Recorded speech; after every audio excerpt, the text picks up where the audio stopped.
In the past, life was nothing but a soulless daily grind, completely devoid of joy or hope.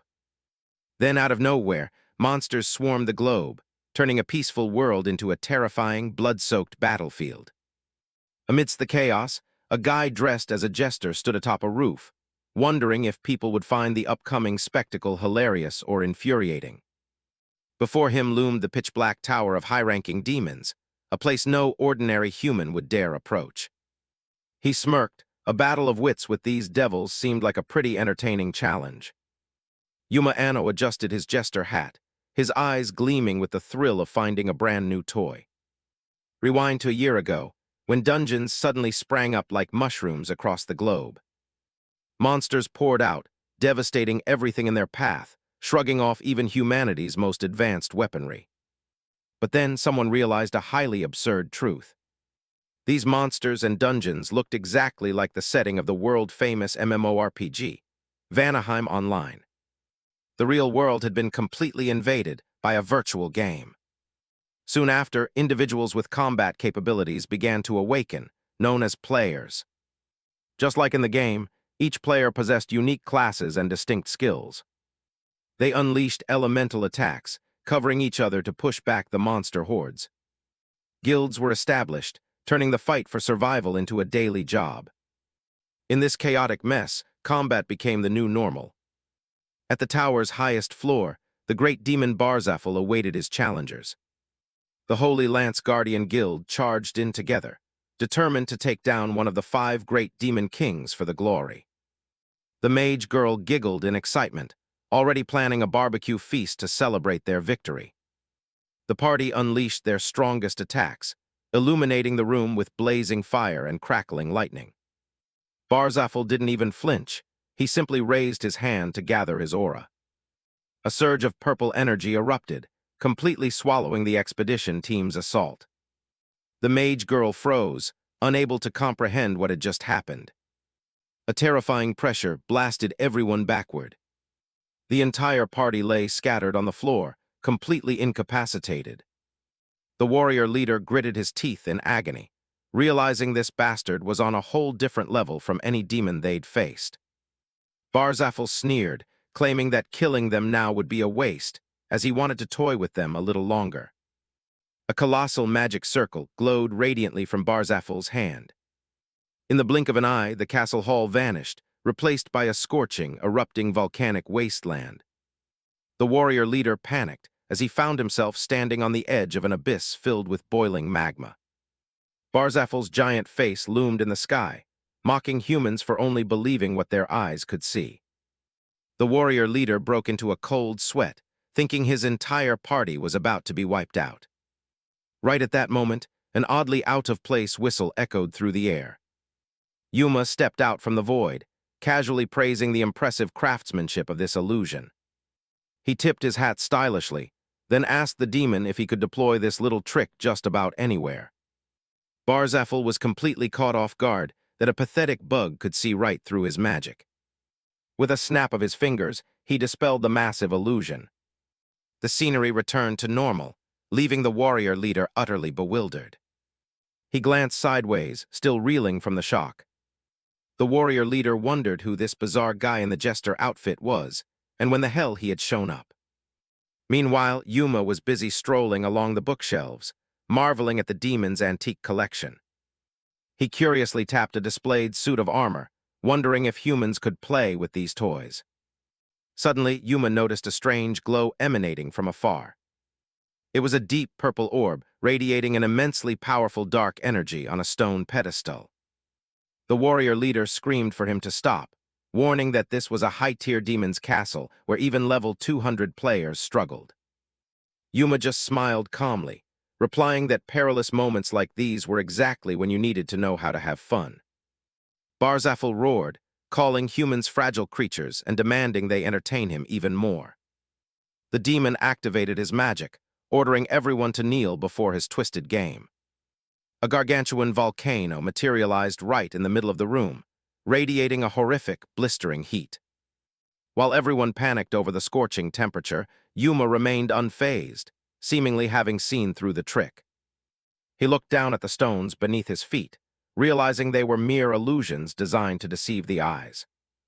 Yuma gently reached out and touched a stone, which was actually the energy orb the demon was utilizing. The illusory world collapsed instantly, bringing everyone back to the castle hall to Barzaphel's utter shock.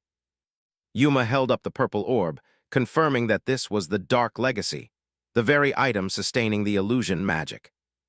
The demon started sweating bullets, but still tried to act tough and defiant. He gathered energy in his palm, swearing to turn this insolent interloper into ashes right on the spot. Yuma smirked, saying that if it came to this, he might as well join the fun until the end. He activated the Jester's soul skill to draw out the absolute potential of the item in his hand. Countless clones of Yuma appeared in an overlapping frenzy, making it impossible for Barzaphel to tell real from fake. The demon howled in fury as he realized his precious artifact had been completely hijacked by this clown. He frantically unleashed Wideria attacks to wipe out everything mocking him in plain sight. A blinding white light engulfed the entire space of the castle hall. Streaks of dark energy mercilessly bombarded the spots where the jesters were dancing. Yet every single attack inexplicably missed its mark. Yuma materialized with a cryptic smile, wondering who was truly failing to see the core of the issue here. He explained that large-scale magic always comes with a cooldown, and the illusion was just a tool to buy him time. Barzaphel bellowed in sheer bitterness at the audacity of the pest standing before him. Yuma suddenly realized, with a theatrical gasp, that he had forgotten to bring a weapon to finish the demon off. He turned and politely asked to borrow the spear from the nearby warrior leader. Using his mimicry skill, Yuma instantly conjured a brilliantly glowing replica of the weapon. He then summoned a glowing golden dice, ready for a high-stakes gamble. The divine dice would grant various effects depending on the number it landed on. With his newly buffed weapon, Yuma aimed straight at the arrogant Demon King. He channeled all his strength, ready to unleash the decisive strike to end the battle. The spear shot forward at a space-staring speed, leaving a dazzling trail of light in its wake. Barzaphel scrambled to defend himself, but his magical barrier was completely pierced. The spearhead tore through his defenses, as effortlessly as slicing through wet paper. An earth-shattering explosion detonated right in the center of the demon's chest, the blinding light entirely consuming his body. Barzaphel sputtered his final words in disbelief, unable to fathom how he was defeated by an attack like this. As the dust settled, Yuma stood tall in the middle of the hall, his jester outfit completely spotless. He flashed a bright smile, saying that the little illusion bout was pretty fun, and combat should always be this entertaining. The warrior leader stared blankly at Yuma, realizing this guy had just soloed a demon king without breaking a sweat. Curious, he checked the system information panel of this mysterious savior. Glowing text appeared, Class Trickster, a character class no one had ever heard of before. The warrior leader was dumbfounded. He had never known of a class as bizarre as Trickster.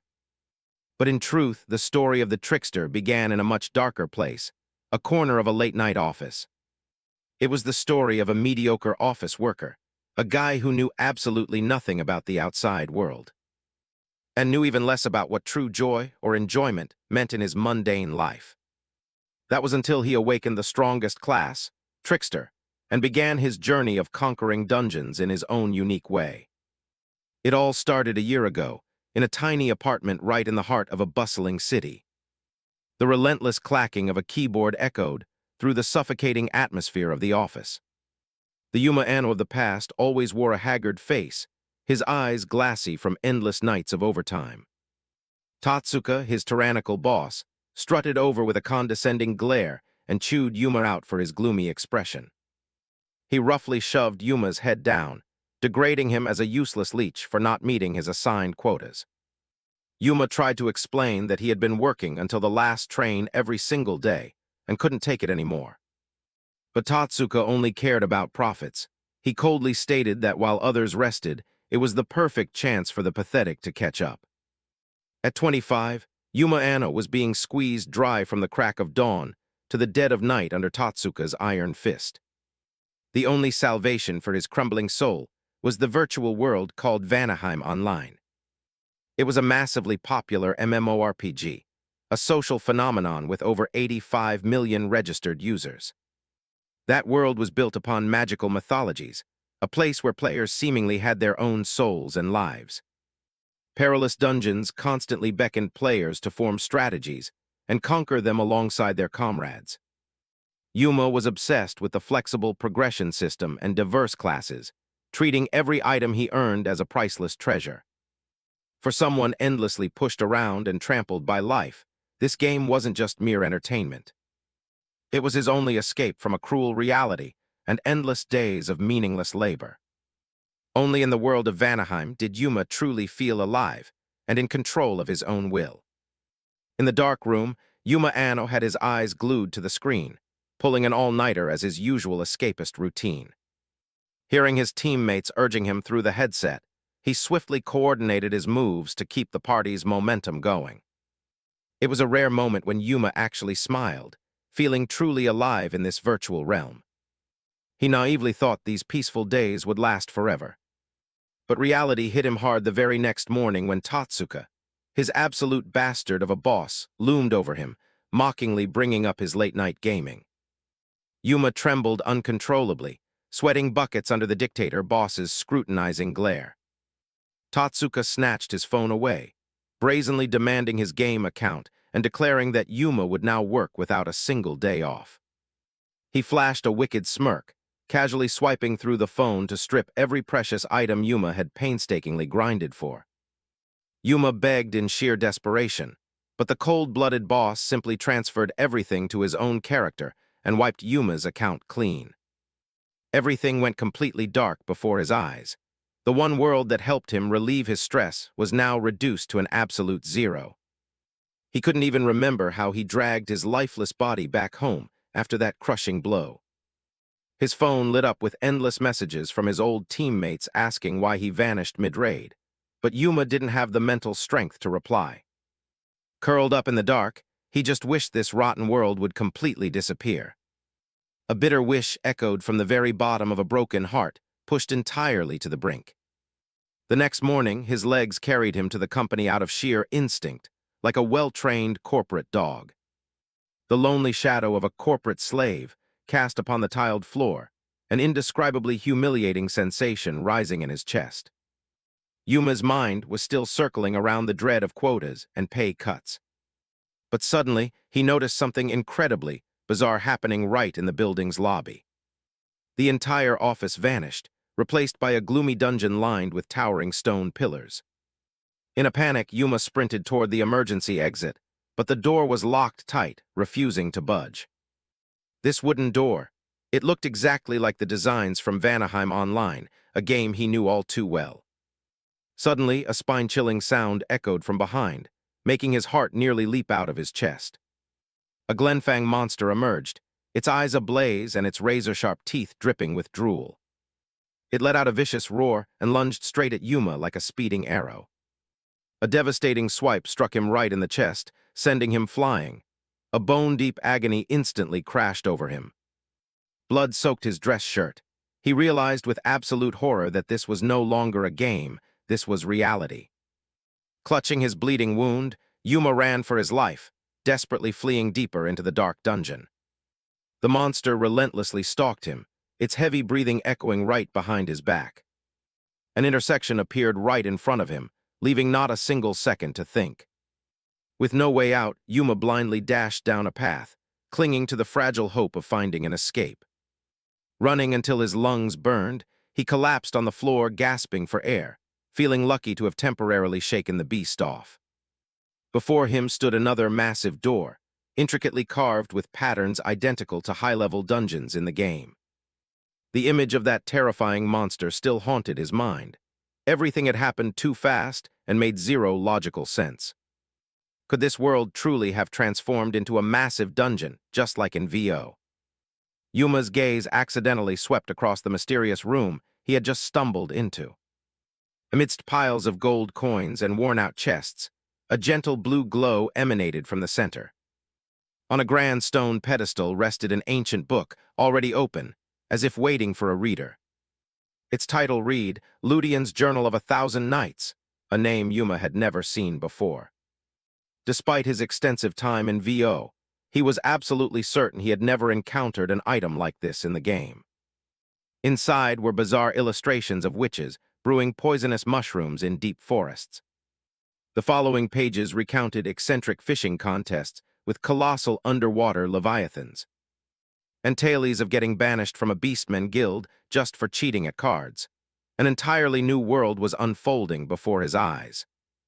Yuma chuckled as he read the eccentric journal entries in the book. He found it amusing that someone could live so freely and unbound, a stark contrast to his own life as a corporate slave. Looking back at how his boss, Tatsuka, constantly bullied him, Yuma felt like an absolute idiot for putting up with it for so long. He envied the freedom of the character in the book and desperately wished he could live like that too. Amidst the searing pain of his wound, Yuma's thirst for freedom burned brighter than ever. Answering that fervent desire, the ancient book suddenly radiated a brilliant golden light. It hovered in midair, casting a glowing aura that enveloped Yuma's entire body. He stared in absolute awe as his body was drawn into this miraculous phenomenon. A scorching heat surged through his veins, and miraculously, the fatal wound on his chest began to close and vanish entirely. A system notification popped up confirming Yuma had awakened as a player, his appearance completely transformed into a highly stylized Jester outfit. The class he received was Legendary Trickster, an exceptionally rare hidden class. Yuma stared blankly at his new attire, still finding it hard to believe he had actually become a player. A skill panel appeared, displaying the Playboy class and the Bluff skill. He realized this class had never existed in the original VO game. A violent pounding on the door violently interrupted Yuma's train of thought. The Glenfang had tracked him all the way here. Yuma grew anxious, realizing he still didn't have a single weapon in his hands. The door was smashed to pieces as the rabid monster lunged straight into the room. But instead of fear, Yuma's eyes hardened with absolute confidence. He understood this world better than anyone. If this truly was the world of VO, then this was his playground. Yuma summoned a deck of magical cards, ready to start the game with an arrogant smirk on his lips. Yuma stood face to face with the Glenfang right in the dark dungeon. He picked up a stone, telling himself that if this was the game world he knew, there was still a way to fight. Gathering his momentum, Yuma hurled the stone forcefully at the beast. The rock flew true, embedding itself dead center in the mutant rat's forehead. The monster lunged for a counterattack, but Yuma swiftly dodged to the side. He realized these little stones normally wouldn't do a damn thing. Still, he scooped up another handful of rubble. He unleashed a rapid-fire barrage, sending a flurry of critical hit text popping up wildly above the monster. The Glenfang collapsed, dying instantly on the spot. His status panel popped up, revealing his luck stat had skyrocketed to 21 points despite only being level 1. Looting the dead beast, he picked up a sharp shard that granted an extra 2 attack points. Armed with a new weapon, Yuma confidently charged at the next monster. A lethal stab took the Glenfang entirely by surprise. The monster's body began to disintegrate into thin air. Yuma breathed a sigh of relief, realizing he could actually hold his own in a fight. A level-up notification pinged. He had reached level 2 and his luck shot up to 29. Yuma was starting to get hyped by the power of this Playboy class. He marched straight toward the massive, glowing gate up ahead. Behind this gate lay the domain of the boss. However, someone was already waiting in front of the door. A strange man looked back at him with a thoroughly sinister grin. Earlier, Yuma had effortlessly disposed of several more Glenfangs. Having fought them thousands of times in the game, he had their movement patterns memorized down to the pixel. He finally reached the boss room, which was radiating an oppressive dark aura. Suddenly, a voice called his name, making Yuma jump, breaking into a cold sweat. Heavy footsteps clicked closer and closer. Yuma's face drained of color as he recognized that all-too-familiar voice. It was Tatsuka, his tyrannical boss. The bastard was smirking at the sight of the company turning into a dungeon. He started rambling about how this whole situation actually had its perks. Tatsuka smugly boasted that he was already a level 6 warrior. Yuma froze, utterly in shock that his scumbag of a boss had shown up here. Tatsuka ordered Yuma to go in as bait so he could snipe the boss while it was distracted. Yuma was completely appalled by the absurd, malicious demand. Memories flashed back of the old man screaming, "The boss's word is absolute." Without a shred of hesitation, Tatsuka delivered a brutal kick, launching Yuma straight into the boss room.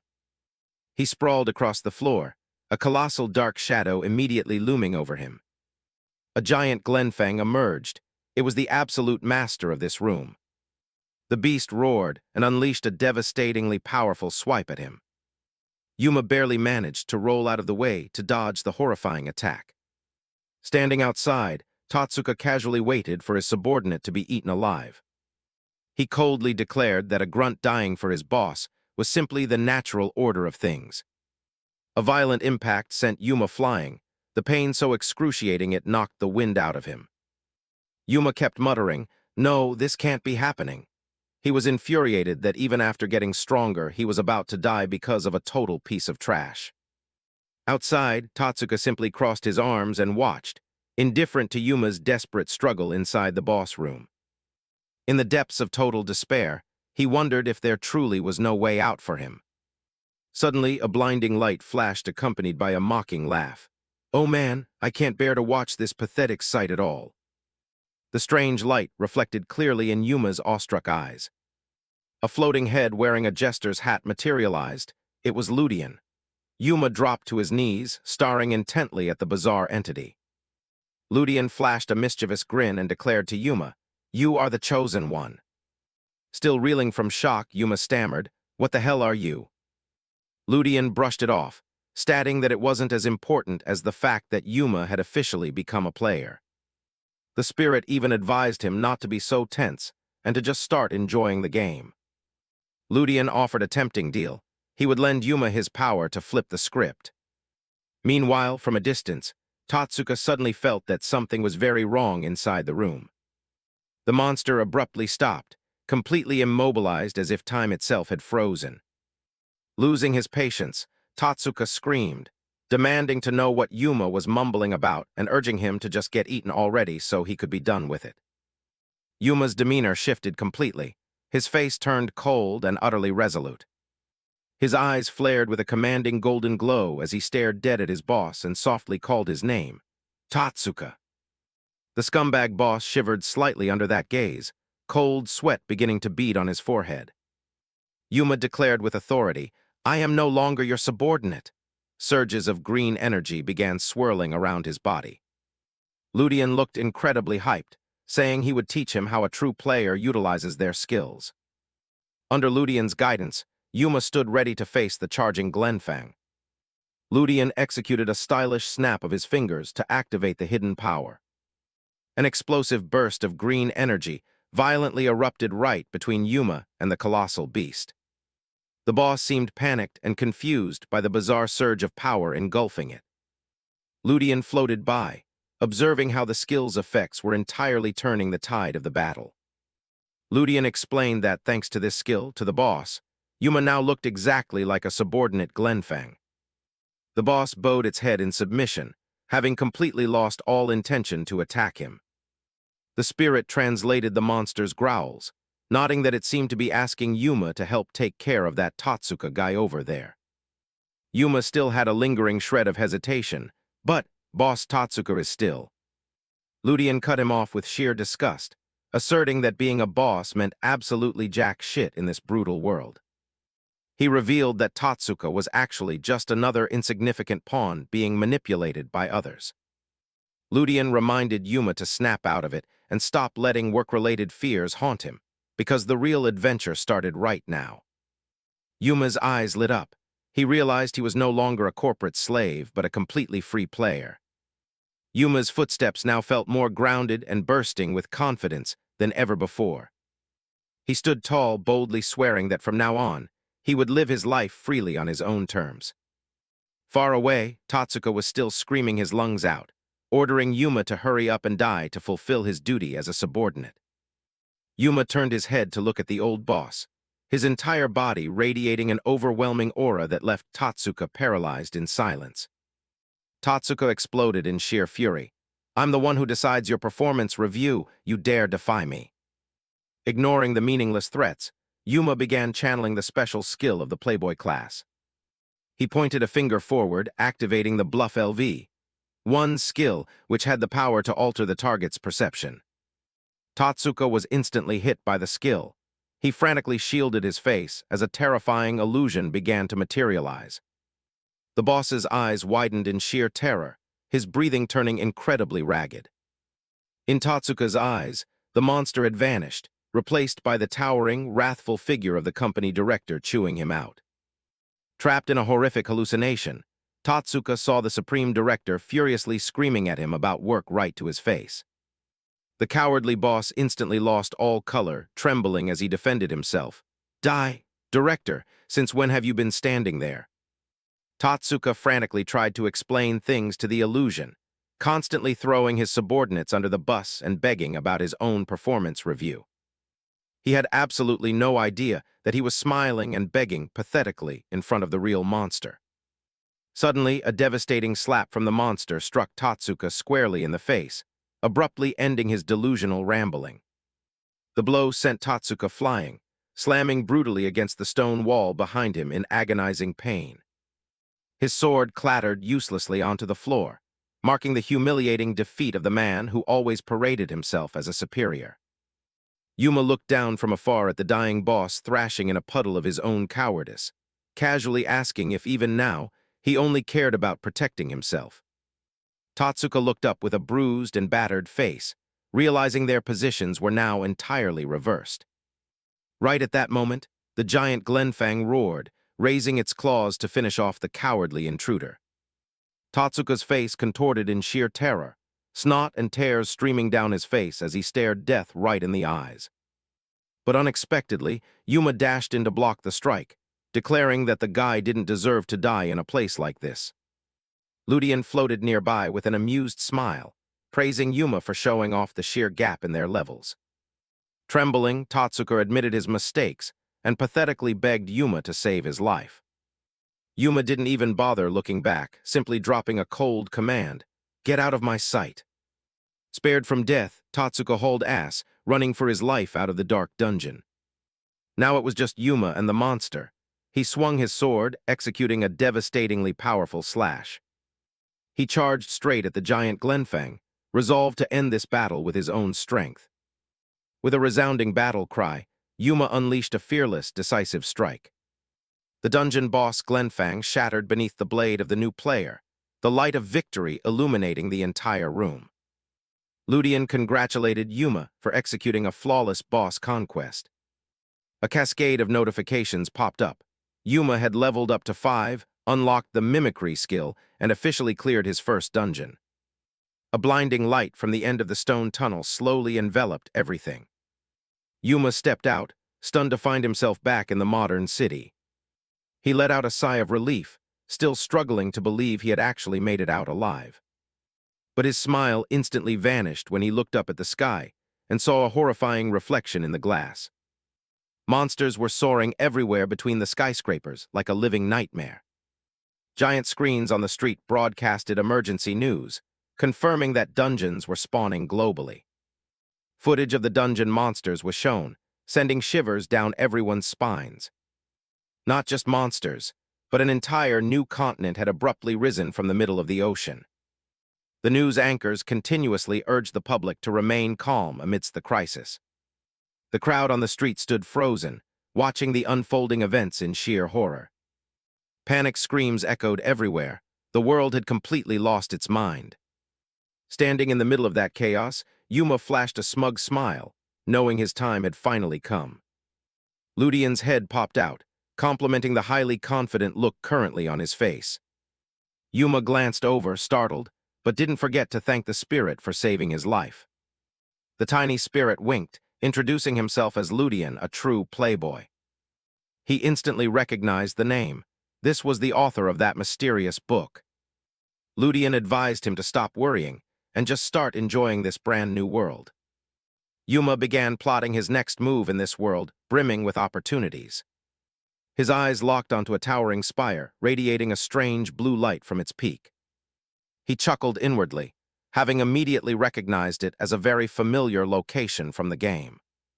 A long corridor with classical architecture materialized in his mind. Heavy doors swung open, revealing a brilliantly glowing treasure chest tucked away in the back. The image of the beautiful tutorial goddess appeared, radiating authority in a divine halo. But right at the feet of that tutorial goddess lay the shadow of a dark entity with menacing, glowing red eyes. Right now, Yuma was standing before the massive wooden doors of the Labyrinth of Beginnings. Ludian questioned why he would even waste his time trudging all the way to a beginner dungeon. Yuma touched the door, explaining the existence of a hidden room deep inside. It was the exact spot where the goddess's hidden treasure he was gunning for was stashed away. Hearing the word treasure, Ludian suddenly looked incredibly intrigued and just as curious. He recounted that in the game, no one had ever managed to lay their hands on this legendary chest. An exquisitely crafted red chest awaited its true master to come and claim it. And Yuma stated with absolute certainty that he had found the key to crack it open. Ludian laughed heartily, encouraging him to go wild and tear the place apart. Having said his piece, the spirit vanished without a trace to go sleep, leaving Yuma to operate solo. He watched him disappear and clicked his tongue. What an old geezer who just did whatever the hell he wanted. Yuma officially stepped into the Labyrinth of Beginnings, with a wildly audacious plan brewing in his head. The interior space of the dungeon was breathtakingly grand, lined with pristine white stone pillars. The tutorial goddess appeared, launching into her perfectly scripted welcome speech for new players. Hearing these lines, Yuma felt it was exactly like the game tutorials from back in the day. The goddess continued instructing him on how to fight and find the exit. She reached out to bestow her blessing, promising to constantly protect the player on their journey. Seeing her divine beauty up close, Yuma had to admit it was vastly more impressive in person. Yuma subtly adjusted his hat brim, a cryptic smile playing on his lips as his true plan was set into motion. The goddess was still passionately explaining the status panel, completely oblivious to the fact that Yuma was totally ignoring her. She droned on with her lecture about HP and MP stats as mechanically as if she were programmed. But the goddess suddenly froze when she realized Yuma had already opened the treasure chest at some point. He pulled out a bronze sword, his face masked in pure disappointment because the item was complete trash compared to him. The goddess started getting ticked off by the absolute insolence of this bizarre newbie. She tried to maintain her composure to announce the arrival of an enemy in the training area. A fire spirit monster materialized, and the goddess told him to focus and draw his weapon for combat. Before she could even finish her sentence, Yuma obliterated the monster in a split second, leaving the goddess utterly speechless. She forced a smile, congratulating him on passing the first trial, and prepared to move to the next step. Yuma didn't care to listen. He just kept walking straight, blatantly disrespecting every single rule of the tutorial. He gripped his sword hilt tightly, gearing up for an action even more insane than skipping dialogue. A devastating slash was unleashed, destroying the pristine white stone walls of the dungeon. The goddess watched in pure horror as glowing blue gashes ravaged this sacred ground. Stone pillars collapsed under Yuma's sheer power, kicking up clouds of dust everywhere. She screamed in sheer fury, scolding him for daring to insult and vandalize this holy sanctuary. Seeing the goddess begin to lose her grip, Yuma's smirk only grew wider. This was exactly what he was hoping for. A surge of dark energy engulfed her, signaling the appearance of the hidden raid boss, Goddess of Wrath. Absolute fury had devoured her benevolent persona, twisting her into a truly terrifying entity. Yuma quietly noted that her appearance when going totally berserk looked exactly like what he remembered from the game. He recalled the specific stats and the rare items that would drop after defeating this raid boss. Finally, I am free from this eternal prison. A voice dripping with absolute malice echoed from the dark shadow. The item, Crown of Thorns, was exactly what Yuma was craving. It was the key to unlocking the hidden chamber. This divine artifact was originally hidden incredibly well inside this seemingly utterly useless beginner dungeon. Yuma turned back to glare at the goddess with a challenging look. He knew all too well about that chest. The goddess now looked incredibly tense, sweating profusely at the realization that a mere human had seen through her secret. Yuma casually launched another sword slash at the brick wall ahead, as if to blatantly mock her. A cruel, vicious smile crept across the goddess's face as her transformation was complete. Razor-sharp thorns wrapped around her head as dark magic erupted violently around her. She roared, calling Yuma an insolent brat and swearing to make him taste true agony. "I am so sick and tired of repeating this pathetic tutorial day after day," the goddess screamed into the abyss. Her eyes glowed blood-red, locking onto Yuma with a suffocating, murderous intent. With a devastating sweep of her arm that tore through the air, the goddess lunged straight at him. Yuma frantically raised his sword to block, but the raw power of a true raid boss was simply overwhelming. Her speed was so absurdly fast the naked eye could barely track it, leaving trails of dark energy in her wake. At his current level, Yuma realized he was dealing with a challenge way beyond his control. Razor-sharp claws grazed his face. Even the slightest misstep meant instant death. The goddess laughed maniacally, absolutely reveling in the thrill of slaughtering the one who dared to piss her off. Yuma realized with sheer terror that his opponent was too fast. He literally had no room to dodge. Blood sprayed everywhere as a vicious swipe from the raid boss landed a direct hit on his body. His sword was sent flying, Yuma's hand dangling lifelessly on the cold stone floor in a pool of blood. The goddess burst into roaring laughter, feeling that this was exactly how things were always supposed to end. The goddess of wrath shrieked in absolute madness. She had been forced to repeat this loop tens of millions of times just for scum like Yuma. Her blood-red eyes overflowed with killing intent, blood still smeared on her face after a battle that seemed entirely concluded. But her smile instantly vanished when she saw Yuma standing completely unharmed right behind her, while the body on the ground was merely an illusion of green energy. He smugly held up the item he just stole, admitting that his little bluff just now had almost failed completely. Resting in Yuma's hand was the dark crown of thorns, the ultimate treasure he had schemed to snatch from the very start. The goddess clutched her head in absolute shock, unable to believe her most vital possession had been robbed blind without her noticing. A deeply satisfied smile graced Yuma's lips. Everything had played out exactly as he had calculated in his head. He stretched his arms to relax, feeling incredibly refreshed after surviving such a high-stakes, beginner tutorial.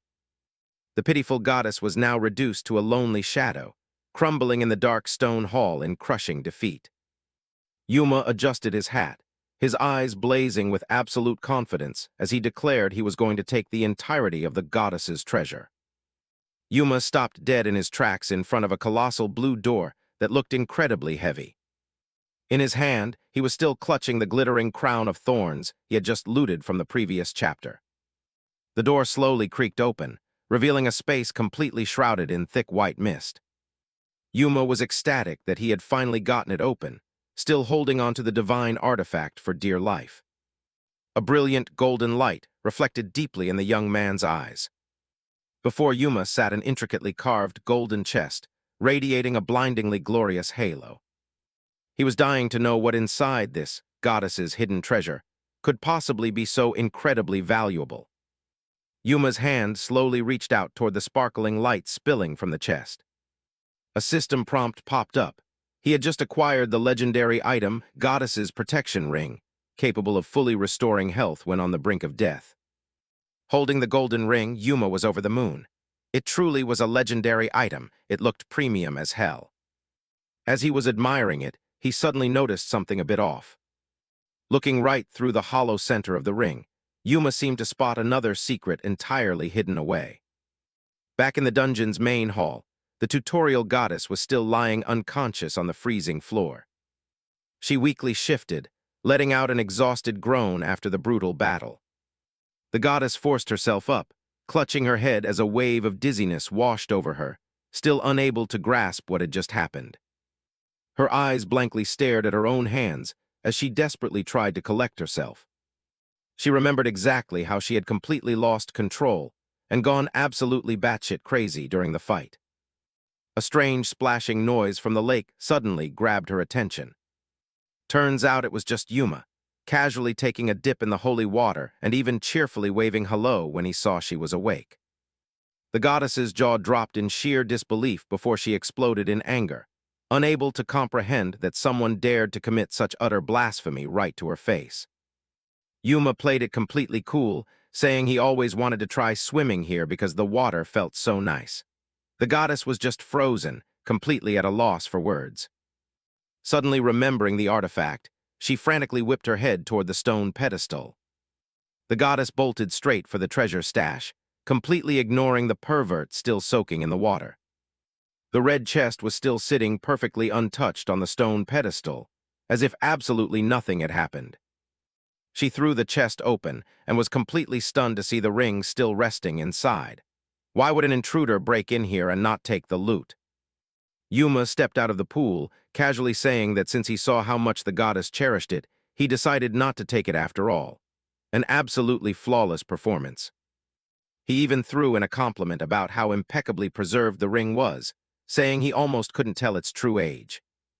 Yuma's words left the goddess momentarily stunned, sinking into deep silence.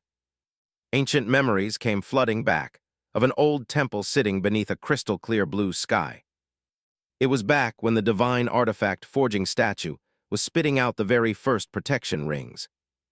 The goddess and her sisters cheered in absolute bliss because finally, everyone had a protection ring of their own. They wore the rings together, symbolizing a bond that would never be broken. A blissful smile graced the goddess's lips as she reminisced about those peaceful, golden days. Back then, they were totally free and could go play anywhere. This ring was the ultimate memento of her golden era. Snapping back to reality, she stared sorrowfully at the jewelry in her hand. She had sealed it away, thinking she would never have any use for it again. The goddess's eyes filled with profound sadness as she thought about her utterly mundane reality. She once truly believed she would never wear it for the rest of her life. Yuma appeared in the doorway, gently asking if she had been forced to play the role of newbie guide for way too long. His figure heavily resembled an exhausted corporate slave. He told her he completely understood that pain because he, too, used to be a certified wage cuck. The goddess looked up at the young man standing before her, a spark of empathy beginning to ignite within her chest. Yuma spread his arms wide, advising her to try enjoying herself for once instead of just working like a damn machine. He enthusiastically suggested she could try redecorating the dungeon or sneak out every now and then for some fresh air to clear her head. Yuma opened his hand, telling her she could become absolutely anything she wanted to be. He smiled encouragingly, saying she no longer needed to lock herself away in this cage. The tutorial goddess froze at those deeply sincere words. She offered a soft smile, seemingly having found her own answer. The goddess held out the ring to Yuma and said she was handing it over to him. Yuma hesitated for a second, about to decline, but she firmly assured him it was completely fine. She smiled radiantly, saying that thanks to Yuma, she had realized what truly mattered and he totally deserved this gift. A little while later, Yuma had changed back into his familiar Jester outfit. He sat on the steps and promised he would come back to hang out. The goddess warned him to be careful since the outside world was extremely dangerous. Yuma suddenly wondered out loud why the world had even turned out like this. But she could only shake her head. She herself had no idea about the true nature of what happened. She explained that she had only heard a voice in her head, and the next thing she knew, she was ripped from the game world and dragged here. Yuma fell into deep thought regarding that mysterious voice before offering her his gratitude. He smiled with pure optimism, deciding that for now he would just enjoy this brand new life. The goddess happily agreed. She too was going to completely change the way she lived. A few days later, the dungeon hall was so vibrantly decorated that new arrivals couldn't help but gasp in sheer awe. Instead of a goddess, they only found a completely unhinged notice board. The goddess is out. Just walk straight ahead for the chest, fight the monsters yourselves, and take the loot. The newbies were left in absolute shock, totally unable to comprehend what kind of wildly erratic tutorial this was supposed to be. Yuma observed his handiwork from a distance with a smug look, accompanied by the spirit Ludian at his side. Ludian praised him, saying things had played out pretty damn smoothly. Yuma then started debating where the hell he should go next. Spotting the news about the mysterious new continent on the giant street screen, he instantly locked in his next target. He pointed a finger, declaring that place definitely sounded like the most fun. Ludian was equally hyped, hyping Yuma up to just go out and enjoy the massive world waiting ahead. Yuma flashed a confident smile, entirely ready to take on new challenges. Out of nowhere, the phone holstered at his waist started violently buzzing. He pulled it out and saw it was a call from Suwa, an old buddy from the game. The sound of Suwa screaming bloody murder for help through the speaker made Yuma's eyes go wide in pure shock. Yuma instantly broke into a sprint, while urgently demanding to know what the hell was going on. On the other end, Suwa was slumped on the ground with a gash on his head, trembling as he said he couldn't move and was about to be killed. Yuma yelled for his friend to hold on, shouting that he was on his way right now. Yuma and Suwa had been playing the game together for ages. The guy was actually a veteran gamer who used to rank high on the leaderboards. In the darkness, a colossal monster's hand was slowly creeping toward the cowering Suwa. Yuma couldn't wrap his head around how a guy like Suwa was getting completely wrecked in a low-level beginner dungeon. He sprinted like the wind through the dungeon corridors, his heart heavy with dread over what was unfolding. Meanwhile, Suwa was so utterly terrified he was literally crying, pressing his hands together in absolute desperation, praying for his life. Yuma burst into the gloomy cave, immediately confirming that this was indeed a dungeon strictly for beginners. He pushed deeper inside, completely surrounded by a chaotic swarm of red bats. He thought to himself that the monsters here shouldn't even be remotely capable of being that strong. So why the hell was Suwa in such a pathetic state? Ludian popped out to check in, and Yuma hastily replied that his friend was in deep trouble. Ludian stroked his beard thoughtfully, wondering if humans could even hold onto their original nature when the whole world turned upside down. Yuma had no time to debate philosophy. He had just spotted Suwa up ahead. He froze dead in his tracks upon witnessing his friend's condition with his own eyes. Yuma pointed straight at a rock where Suwa was huddled in absolute terror and screamed his friend's name at the top of his lungs. Yuma frantically sprinted over to Suwa, anxiously asking his friend about his condition. Suwa looked up, letting out a massive sigh of relief when he saw it was Yuma coming to his rescue. The chubby guy sobbed as he explained that he totally thought this beginner dungeon would be a complete walk in the park. Yuma was bewildered. He questioned if the monsters here were actually any different from the ones in the game. Suwa stared down at his violently shaking hands, miserably admitting that the monsters weren't the real problem. Yuma looked at his friend with deeply skeptical and incredibly worried eyes. However, he still tried to hype Suwa up, suggesting they clear this place together just like the good old days. Memories flooded back of a time when a monster lunged to attack. Suwa had hastily raised his shield to block and shouted for Yuma to coordinate. Yuma's feet had glided effortlessly across the ground, locked and loaded for a lethal finishing blow. A devastating slash ripped through the air, taking down the beast in the blink of an eye. This perfectly synced teamwork was a memory from when they both absolutely dominated the virtual world. Yuma smiled brightly, remarking that fighting side by side like that felt just as awesome as it did in the game, even if Suwa still looked pretty damn exhausted.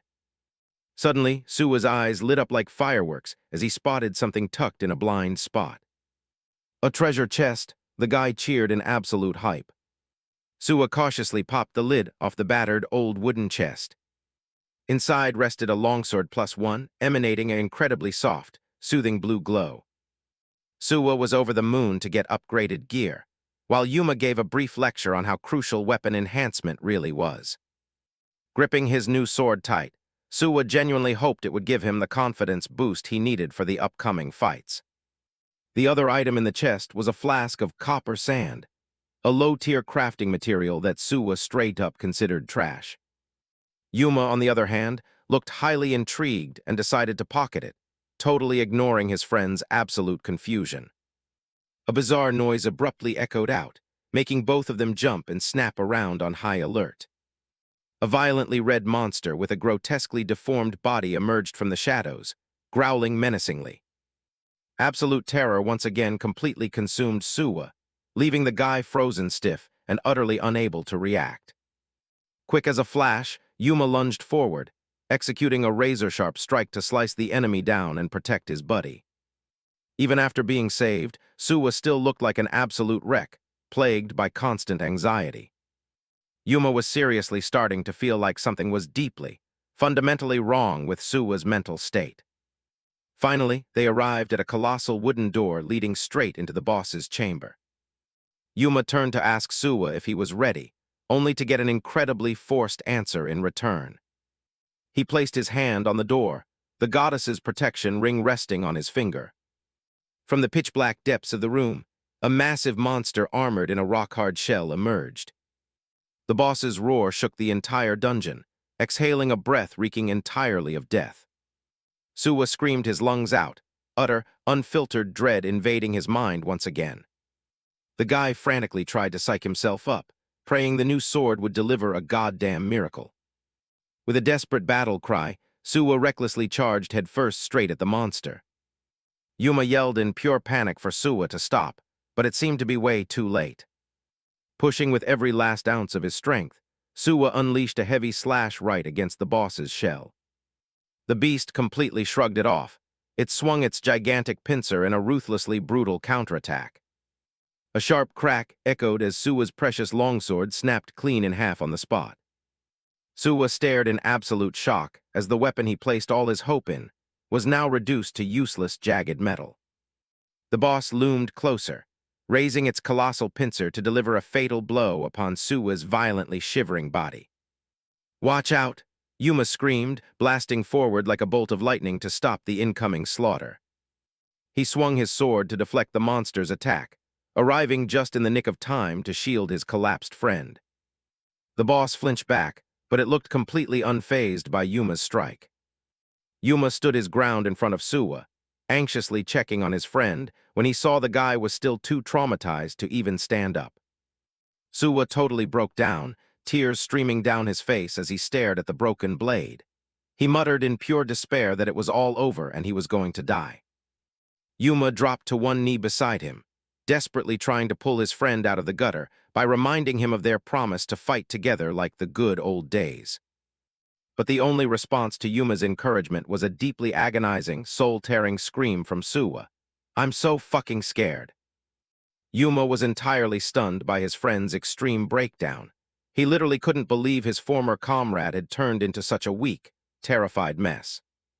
Sweating bullets and violently trembling, Suwa admitted that reality was absolutely nothing like the game. The horde of monsters in front of them was a genuine, lethal threat.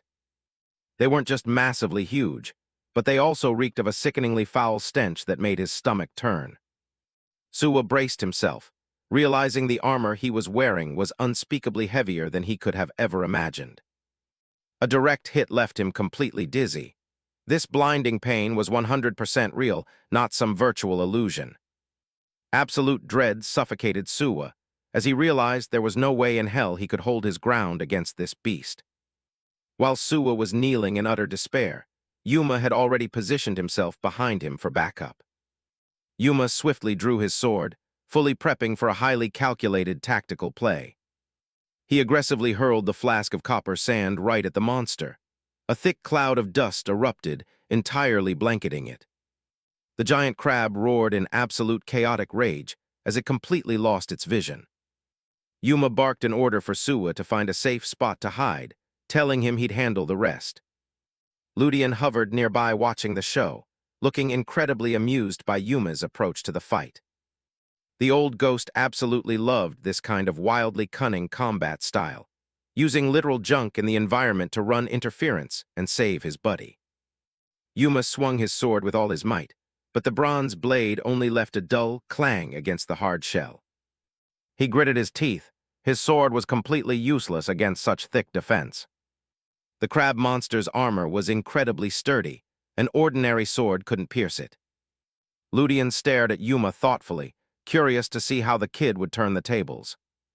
Staring at the opponent's shell and razor-sharp claws, a bold idea suddenly sparked in Yuma's mind. He decided to activate his special skill, his eyes burning with absolute resolve. Yuma charged straight at the monster at breakneck speed. Suwa screamed in horror, terrified that his friend was rushing headlong to his death. Yuma told his friend to just stand back and watch as a radiant light began to emit from his hand. He closed in on the beast, reaching out his hand, ready to unleash his move. The copy skill was officially activated. A brilliant blue light flared up, engulfing Yuma's arm completely. A system prompt popped up with an explanation. Level 1 copy skill allows the user to wield the target's ability for 15 seconds. If a bronze sword wouldn't work, Yuma would use the opponent's own power against it. The weapon he needed was now right there on his arm. Yuma's arm completely transformed, morphing into a massive, razor-sharp crab claw. The crab monster was stunned by the bizarre transformation of the human before it. Yuma stomped hard to gather momentum, channeling all his strength into a finishing blow. He lunged forward, using the newly copied claw to stab viciously into the soft red flesh on the monster's chest. Blood splattered everywhere as the attack pierced right through its natural defense. Sweating profusely, Yuma realized that 15 seconds was way too short to completely finish off this beast. The crab shrieked in agony, thrashing around in its death throes. Yuma's eyes locked onto the single weak point on its body. Just one more critical strike to that exact spot, and it would all be over. He poured every last ounce of his remaining strength into one final swing. A fierce war cry echoed out along with a devastating strike aimed straight at the target. The attack hit the mark, causing a horrific explosion of blood before the monster finally collapsed. Suwa stood frozen, staring at the scene unfolding before him, utterly unable to believe what Yuma had just pulled off. Ludian chuckled with sheer amusement. The kid had handled it perfectly without needing any hints. Yuma had defeated the monster. Ludian floated over, asking if he had finally grasped the playboy combat style. Yuma smiled in satisfaction. It seemed his plan was a flawless success. A massive leap in power. Yuma instantly leveled up from 5 to 9, unlocking brand new skills in the process. Exiting the dungeon, the city skyline came into view, but the world was no longer the same. Both of them made it out safely. Suwa collapsed to his knees in utter exhaustion, gasping for air. While Yuma enthusiastically talked about the future, Suwa suddenly dropped a bombshell. He was quitting as a player. Yuma was stunned, refusing to believe his ears. He thought they were going to keep fighting side by side. Suwa sat curled up. He just couldn't handle the crushing pressure and the constant, lingering fear of death anymore. Yuma recalled their old memories, back when they casually played games and always had each other's backs. But this brutal reality had completely broken Suwa's spirit. He admitted that he was genuinely terrified. What they had just been through made Suwa realize he didn't belong in this blood-soaked world. He couldn't fight for a single minute longer. Yuma looked at his friend in dead silence. He understood that not everyone was cut out to adapt to this new era. Suwa smiled bitterly, saying it was fun watching Yuma fight because he actually looked like he was enjoying it. He decided to return to a normal life and stick to playing safe, ordinary games. Yuma nodded, respecting his friend's choice. From now on, he would have to walk this path alone. Suwa asked about his next move, and Yuma didn't hesitate to say he wanted to head to the new continent. Yuma's eyes burned with fierce excitement at the thought of lands no one had ever set foot on. Suwa recalled an article calling for recruits to join an investigation team for that exact new land. It was a golden opportunity for Yuma to turn his dream of exploration into reality. Before parting ways, Suwa warned Yuma not to go and get himself killed, or he would never forgive him. Yuma gave a bright smile, promising to stay safe so he could come back and tell his friend all about his adventures. The two fist-bumped one last time, officially parting ways. Suwa waved goodbye, leaving Yuma alone to face the new challenges ahead. Yuma immediately pulled out his phone to check the article Suwa mentioned. The details regarding the government's new continent investigation team recruitment were right there. Not just individuals, but massive guilds like the Glorious Hawk, led by Shoya Takagi, were frantically preparing for this selection. The competition was going to be an absolute bloodbath, with everyone fighting to monopolize the resources of the new land. Yuma realized the bare minimum requirement was level 15. He needed to grind like a madman starting right now. Aside from levels, he also needed seriously overpowered gear to survive the entrance exam. Yuma's next target was a treasure-type dungeon, a place packed with both massive EXP and precious loot. The registration deadline was only 2 days away. Yuma knew he couldn't afford to waste a single second. Meanwhile, over at the Takagi Corporation headquarters, the atmosphere was suffocatingly tense. The name Takagi was now synonymous with absolute power and dominance in the player world. Shoya Takagi was presiding over a glorious Hawk Guild meeting. He sat there, radiating a cold, overwhelming aura of authority. Shoya began reading off the list of members with the lowest contribution points in the recent run. The members below, including Nijika, held their breath in fear. In this guild, the weak were ruthlessly purged. 2 names, Daiki and Kaido, were called out. It was practically a death sentence for their careers in the guild. Shoya coldly announced their expulsion from both the guild and the company, a swift and merciless verdict. The 2 players completely broke down. They begged for mercy, but it fell on Shoya's deaf ears. He ripped into their kill counts and resource-gathering stats, calling them completely unacceptable. In Shoya's eyes, if they couldn't cut it, there were dozens of others ready to replace them in a heartbeat. His eyes gleamed with a bloodthirsty glare. To Shoya, those who didn't provide contribution value were nothing but worthless trash. He warned the rest of them not to slack off. In Shoya's guild, there was zero tolerance for complacency or laziness. Shoya ordered the entire squad to go all out in the upcoming treasure dungeon raid to secure a spot in the investigation team. Nijika Tsume clenched the report in her hands, her heart filled with frustration as she stared at her own ranking. Even after sacrificing sleep and grinding herself to the bone, she was still only sitting at 3rd place in the guild's contribution board. Nijika's eyes showed clear resentment. She swore to herself that she had to work even harder. Shoya declared that in this era of chaos, the pioneers would be the ones to rule the world. An incredibly ambitious smile surfaced. He was willing to do whatever it takes to achieve the ideals he relentlessly pursued. Shoya's corporation was going to turn dungeon conquering into a wildly lucrative business under the guise of saving humanity. Yuma intently read up on Shoya Takagi, a top-tier player who was also the CEO of a real estate firm. Seeing an online interview, Yuma was surprised to learn the guy had started running a guild so early on. The scene shifted to the dungeon, where footsteps marched deeper into treacherous zones crawling with monsters. Inside the treasure dungeon, the fighting atmosphere was boiling over. Yuma noticed a massive crowd of players gathered there as well. He meticulously observed the situation, not wanting to miss a single detail that could help him level up. A treasure hunter zombie suddenly materialized, exuding a chilling aura of death. Yuma knew these bastards were insanely resilient. If you didn't smash their heads in, they would never stop coming. A loud explosion echoed as a precision strike blew away half the zombie's body. Nijika Tsume let out a sigh of relief after landing a flawless shot from her massive gun. However, there was no time to rest. The monster extermination quota was still far from finished. Spotting a zombie trying to sneak attack Nijika, Yuma frantically yelled out, warning her to watch her back. Quick as lightning, Yuma dashed over and swung his weapon, decapitating the monster right before it could even lay a finger on her. Nijika flinched in shock at the sudden appearance of a total stranger in her combat zone. Yuma kindly asked if she was hurt, but in return, he was met with sheer coldness.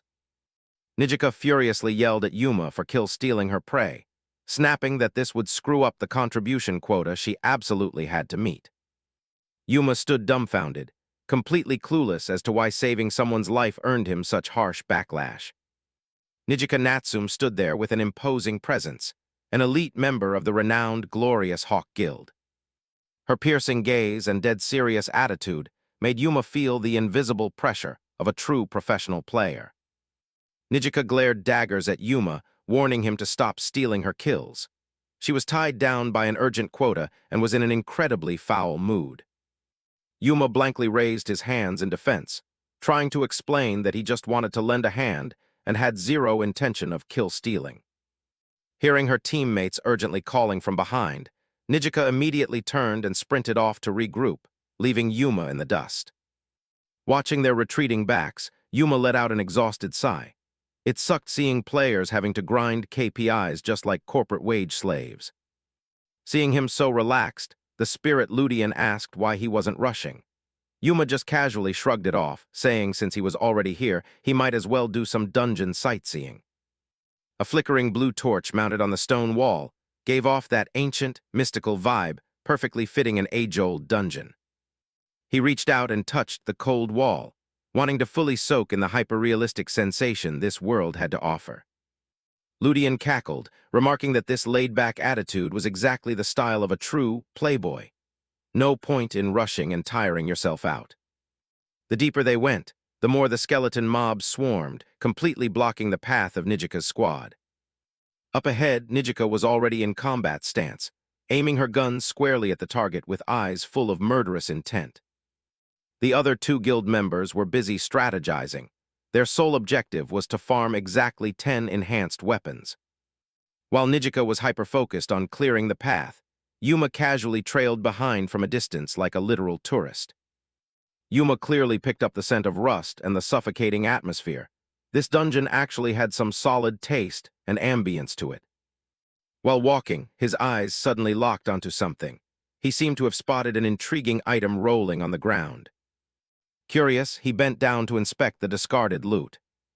Ludian hovered beside him, clueless as to what this guy was plotting while everyone else was busy fighting tooth and nail. Over on the other side of the corridor, Nijika's squad had finally located the gate leading into a treasure-filled room. They excitedly scooped up several basic gear pieces like iron hammers, power bows, and steel spears, all strictly +1 items. Another member curiously cracked open a dilapidated wooden chest, sitting alone in a corner to see if anything was left. But the only thing inside was a rusted dagger with an absurdly bent blade, absolute garbage. The grunt clicked his tongue in disgust and casually chucked the trash item over his shoulder. Quick as a flash, Yuma lunged forward and snatched the bent dagger midair with an insanely slick move. The system notification popped up, confirming he had acquired an item named Bent Dagger. Instead of being disappointed, Yuma stared at the rusted blade with sheer fascination, as if he had just looted a priceless artifact. Seeing this, the other guys burst out laughing, mocking that throwing hands would hit harder than fighting with that piece of scrap metal. Ignoring him, they aggressively cheered, first come, first served, and rushed toward the boss room to hog all the rewards. Yuma quietly stared at the useless weapon in his hands, his eyes narrowing calculatingly. He thought to himself, every item has its own intrinsic value, it all just comes down to whether the wielder knows how to exploit it. In another corner of the dungeon, the grunts were desperately holding the line against a relentless onslaught of skeletons. Yuma jumped into the fray as well, swinging the old dagger and slicing off a monster's head with a single decisive strike. He realized the skewed center of gravity of this dagger actually offered an incredibly bizarre yet highly potent swinging sensation. Got the rhythm? Yuma smirked with absolute confidence, finally grasping the optimal way to wield this thing. The group finally reached the entrance of the boss room, which was oozing an intensely menacing purple demonic aura from within. Hurried footsteps echoed down the dark hallway, the atmosphere instantly spiking with extreme tension. A loud snap rang out, accompanied by a geyser of crimson blood spraying from the leg of one of Nijika's teammates. A careless teammate had stepped right into a massive bear trap, screaming in agony as he collapsed and threw the entire squad into a panic. His partner frantically turned around to beg Nijika for help. Their entire formation instantly crumbled thanks to the hidden traps. Nijika rushed over, her eyes desperately scanning the area for the release switch to free the trapped guy. Suddenly, her pupils contracted as she sensed an overwhelmingly massive pressure crushing down from behind. A colossal metal foot slammed into the ground, emitting a deafening boom and sending a shockwave that violently shook the whole corridor. A towering golem guard loomed over them, its glowing red eye sweeping across the intruders with pure killing intent. Nijika's face went pale as she realized this monster was the final line of defense protecting the actual boss inside. Nijika drew her bow and aimed dead center at the golem, roaring with fierce resolve. "Eat this!" The arrow flew straight into the beast's thick armor, sending sparks flying everywhere but failing to leave even a single scratch. She froze for a few seconds, completely shocked that her strongest attack was totally useless against that level of defense. Observing from the back, Yuma muttered to himself, recognizing this as a heavy defense mob type. Attacking it head-on was just a waste of stamina. Nijika started to panic. The weapon in her hands suddenly felt absurdly weak against such a ridiculously tanky opponent. However, Yuma's sharp eyes caught sight of a glowing push button, perfectly positioned on the giant guard's back. He turned to double-check, just pressing that switch would solve everything right then and there right. Without waiting for an answer, Yuma confidently stepped forward, tightly gripping the rusted, bent dagger that looked completely pathetic. The bleeding teammate on the ground screamed, asking if he was out of his mind. What the hell could that piece of trash even do right now? Ludian sneered, scoffing that kids these days had absolutely no sense of art. Yuma just stayed silent, flashing a highly suggestive smirk. He calmly activated his special skill, firmly reiterating that every single item had its own unique value. Level 1 Playful Spirit was engaged. The dagger suddenly erupted with a brilliant green light that fully coated its blade. A system prompt flashed. The bent dagger had been enhanced and morphed into a brand new weapon named Flash Boomerang. Nijika's jaw dropped as she gaped at the scrap metal that had just transformed into a razor-sharp, magically charged boomerang. The grunts around them couldn't believe their eyes either, blankly asking each other what the hell kind of sorcery was happening right in front of them. Ludian enthusiastically cheered him on. "Let 'em have it, Yuma. Show these punks the true potential of a playboy." Yuma whipped his arm and hurled the boomerang. It carved a flawless arc through the air, curving right past the golem to directly strike the switch on its back. Instantly, the colossal golem guard shattered into pieces, totally collapsing before everyone's dumbfounded eyes. The grunt who had just mocked Yuma a second ago now just lay flat on the floor, staring wide-eyed at the back of this jester-like guy. Nijika was shell-shocked, realizing that with just one single strike, Yuma had effortlessly annihilated the guard while simultaneously disarming that lethal trap. The boomerang snapped back into Yuma's hand as if it had a mind of its own. He casually remarked that he had spotted the trap right from the very start. While scouting ahead earlier, he had been secretly investigating every nook and cranny to figure out the exact mechanics of this dungeon. He struck an insanely cool pose with his new weapon, proving that even the most useless trash item always harbored hidden potential. Looking back at the bloody bear traps, it was obvious that without Yuma stepping in, the consequences would have been catastrophic. Nijika hastily ran over to check on her teammate's wounds, anxiously asking if he could still hold on. The wounded soldier slammed his fist onto the ground in sheer rage, cursing himself for slipping up and stepping into a trap when they were only one step away from the boss room. He trembled in fear, terrified that if they screwed up this mission, the whole squad would undoubtedly get booted from the guild right away. Despite the searing pain, he muttered in utter despair that they had to clear this damn KPI at all costs. The grunt tried to force himself up, but the excruciating pain from his wound made him groan. Nijika frantically stopped him, telling him not to push it because there was no way he could keep fighting with a gash that deep. After a brief moment of hesitation, Nijika's eyes suddenly grew icy sharp. She decided she would shoulder this massive burden all by herself until the bitter end. She turned around to rally the squad, declaring that even if she was the only one left standing, she would crush the boss and bring home the victory. The grunts looked at her with unwavering trust, placing all their hopes on her to finish what they couldn't. Nijika clenched her fists tightly, telling herself that for the sake of the grand ideal she constantly pursued, she absolutely would not back down from any challenge. Yuma stood off to the side, quietly observing, clearly seeing the somewhat fanatical determination burning in the young girl's eyes. He bent down to inspect the bear trap, letting out a sigh of relief when he saw that their injuries weren't actually life-threatening. Noticing Yuma lingering around, Nijika snapped at him, asking what the hell he was trying to pull while everything was going to shit. She loudly reminded him that her whole squad was literally putting their lives on the line to fight, so he better not dawdle around and get in her way. Nijika ordered Yuma to back off and let her focus on the mission, because there were certain things she absolutely had to achieve on this run. Yuma raised an eyebrow and sarcastically fired back, asking if this absolute must she was talking about was just that cursed KPI again. Nijika stared dreamily ahead, firmly insisting that they were all relentlessly grinding towards some distant, lofty ideal. Hearing the word ideal made Yuma visibly cringe. It instantly gave him awful flashbacks of screaming corporate slogans every morning at his old job. Nijika mentally noted that she couldn't afford to hesitate. She was carrying the sheer faith of her entire team on her shoulders. Her eyes blazed with intense resolve as she repeated the ideal of a new world entrusted to her by boss Takagi. She charged forward, fully ready to sacrifice everything just to repay that heavy trust. Standing in the back, Yuma suddenly remembered that Takagi was the guildmaster of the infamous, glorious hawk he'd seen all over the news. Watching Nijika's practically blind devotion, Yuma seriously questioned whether this level of brainwashed loyalty was even remotely normal.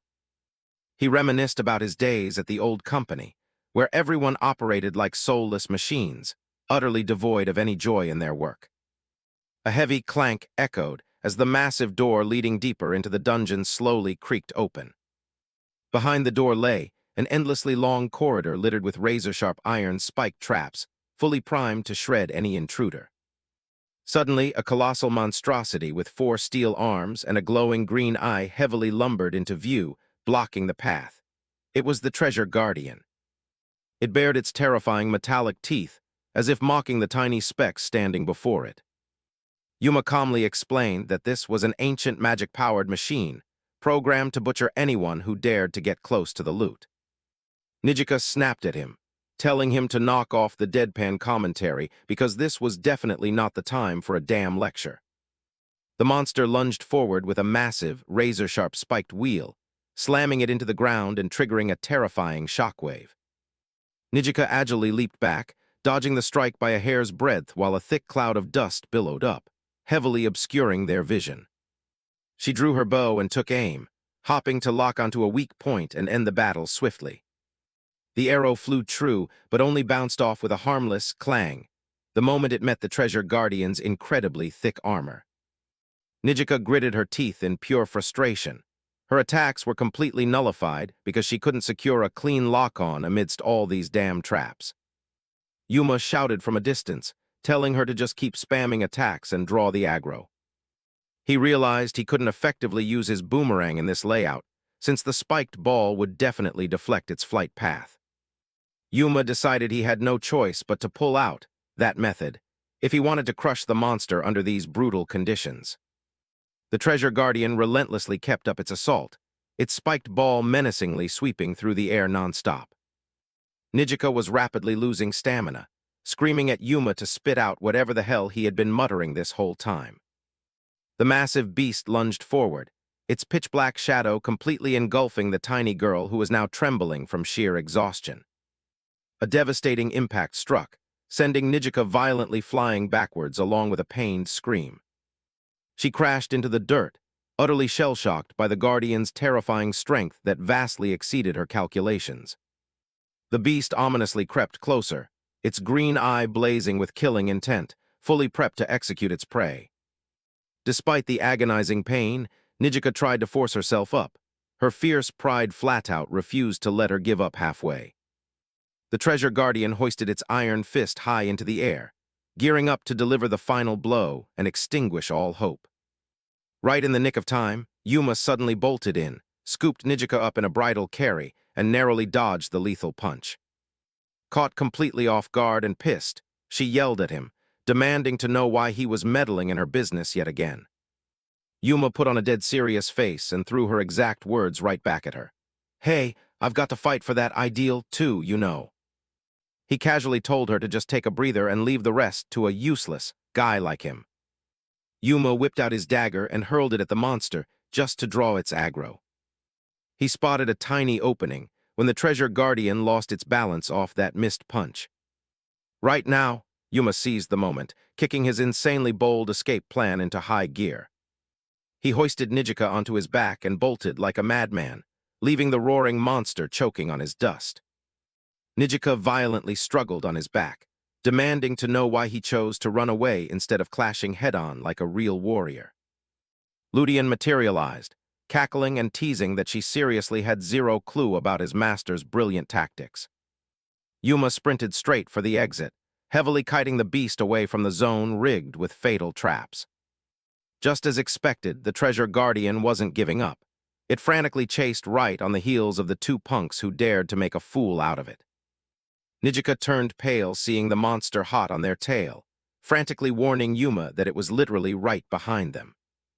The guardian let out a furious roar. It would absolutely never stop until it slaughtered the intruders trespassing on its turf. Yuma flashed an incredibly sly smirk. It seemed he had finally found the key to flipping the board. The treasure guardian kept wildly attacking, completely oblivious to the fact that it was walking right into an even deadlier trap. Nijika's eyes widened in sheer disbelief. She couldn't fathom how Yuma was still so absurdly calm in this chaotic mess. The guardian bared its cold iron fangs, its green eye glowing intensely as it wound up for a total wipeout attack. Yuma casually tinkered with something, completely ignoring the roaring beast breathing down his neck. He smoothly revealed to Nijika that he had secretly rewired the trap mechanisms earlier, flipping them into weapons to use against their enemies. Sporting a highly triumphant grin, Yuma declared that he was about to give the monster a brutal taste of its own medicine. Bang on the money, the treasure guardian accidentally stepped right onto the exact trap it used to guard the loot. Yuma quickly deduced that the guardian's core mana source was pumping straight from its glowing green eye. He confidently stated that no matter how ridiculously tanky its armor was, as long as they tag-teamed that eye, they would definitely win. The beast heavily braced itself, pooling a terrifying amount of energy into its steel arms to launch a guaranteed instant-kill attack. A devastating beam of pure destruction fired off, sweeping down the corridor and blasting straight toward them. Yuma swiftly sidestepped it, hyper-focusing to pinpoint any opening in his opponent's guard. Nijika wasn't slacking either, pulling off an insanely flawless dodge maneuver of her own. However, because they were rushing, they accidentally slammed right into each other in the middle of the crossfire. Nijika irritably scolded Yuma for dodging into her lane, while Ludian just cracked up at the hilariously chaotic scene. The monster didn't give them a second to breathe, lunging at them with a bone-crushing pounce from above. The ground literally shattered beneath the guardian's horrifying weight, sending a massive shockwave hurtling toward the duo. Right now, Yuma screamed, signaling Nijika to execute their final combo attack. Nijika aimed her bow dead onto the target, her eyes burning with pure resolve. She absolutely refused to fail. Their combined all-out attack converged, delivering a devastating critical hit straight through the giant beast's eye. The treasure guardian shattered into a million pieces, officially ending the brutal boss fight to Nijika's utter shock and Yuma's chill demeanor. The two were totally out of breath right after the fight. Yuma wiped the sweat from his brow while Nijika clutched her chest, trying to steady her racing heart after that intense skirmish. Old man Ludian floated nearby, completely giving up on trying to figure out if this was a god-tier party or just a total joke. The battle had barely ended before the system prompt spammed. Yuma instantly skyrocketed from level 11 straight up to 15. He was hyped beyond belief. He finally met the bare minimum requirements to register for the new continent exploration team. While he was celebrating, a sharp blue light suddenly flashed in the pitch-black dungeon. A drop item had just spawned. Both of them froze for a solid few seconds. They totally didn't expect the boss corpse to drop a super rare item like this. It was a blood-red rapier named Demon-Piercing Rapier, loaded with an absolutely broken armor penetration stat. Yuma gripped the legendary sword, completely unable to believe his eyes. The insanely high luck stat of the Playboy class truly hit different. Nijika suddenly remembered something, her eyes narrowing at the heavy door looming right behind the boss room. Right, there was still the boss's treasure chest. She needed to check it instantly to clear her mission. She bolted over to the massive door that was radiating an eerie, bone-chilling cold from deep inside the dungeon. Nijika cautiously pried open the rotting wooden chest to see exactly what kind of loot it held. A morning star +1 materialized. It was exactly the weapon she had been hunting for. Nijika smiled in sheer relief. She had finally secured the 10th enhanced weapon for her guild. She let out a heavy sigh, telling herself that she had finally met the KPI quota and could safely report back to the boss. Walking out, Nijika actually thanked Yuma. If it hadn't been for him, there was no way she would have finished this job so quickly. Yuma grinned broadly and asked her if that last fight was fun, especially the part where they totally trolled the dungeon's traps. The mental image of the guardian monster stepping into its own trap popped up. That was definitely an out-of-the-box play you'd never see in a standard game. Nijika looked slightly flustered, muttering that she wasn't quite sure if that could be called fun, considering how insanely reckless it was. Yuma just kept his chill vibe, telling her that she should loosen up a bit while gaming to make life a little brighter. He looked at her with genuine eyes, advising her to just soak in the fun and stop being so completely uptight. Nijika totally froze for a second at the completely unexpected advice from this random playboy she just met. Well, job's done anyway. Yuma waved goodbye and turned his back, casually strolling toward the dungeon exit. Nijika stared at his retreating back, her lips pressed tightly together as if deeply conflicted by his words. To her, abstract concepts like freedom or fun meant absolutely nothing in this brutally pragmatic world. She tightly clenched her fists, reminding herself that everything she did was strictly for Boss Takaga's ideal. Standing alone in the dead silent hall, she quietly thought to herself that there really were freaks out there who fought in such a bizarrely carefree way. The scene shifted to the CEO's office, exuding a heavy mix of lavish luxury and suffocating pressure from the glorious Hawk Guild. Shoya Takagi lounged in his armchair, flipping through the report and nodding in smug satisfaction upon seeing that Nijika had cleared the mission. He didn't forget to warn her not to get cocky over these petty achievements. The only thing that actually mattered was the selection exam. He also ordered her to keep a very close eye on that playboy guy, just in case he ended up being a useful pawn down the line. Nijika silently accepted the order, her eyes reflecting a cold resolve masking deeply hidden thoughts. Time skipped forward. The scene cut to a massive, sprawling valley where the exploration team's selection exam was taking place. Yuma was already on site, totally hyped up because there was no way in hell he was going to lose this critical qualifier. An official holding a megaphone stood on a high podium, loudly welcoming the elite players who had gathered there today. He kicked off his speech ranting about the massive crisis humanity had faced ever since dungeons started popping up everywhere. Then he brought up the sudden emergence of a deeply mysterious new continent, something that had absolutely never existed before. The players below listened closely. Some looked anxious, while others deeply pondered what kind of bizarre creatures might be lurking over there. The official gravely warned that this would be an insanely perilous journey, and they absolutely could not afford a single screw-up when making contact with the natives. Therefore, the committee would strictly select only the top 10 most exceptional individuals in brains, brawn, and raw skill to form the exploration squad. He held up 3 fingers, announcing that the exam would be split into 3 phases: a written test, a gathering trial, and finally a combat spar. But before anything else, the most crucial step was that everyone had to find themselves a partner to form a duo. Yuma was genuinely caught off guard hearing that. Yuma totally froze up. This sudden forced teaming completely caught him with his pants down. The official announced they only had exactly 5 minutes, stressing that this was also a test of the candidate's negotiation skills and rapid judgment. The rules were hardcore. Anyone who failed to secure a partner within the time limit would be instantly disqualified. Yuma started severely sweating bullets. Since they'd be fighting side by side throughout the whole exam, picking the right partner was make or break. Yuma couldn't afford to hesitate for even a second.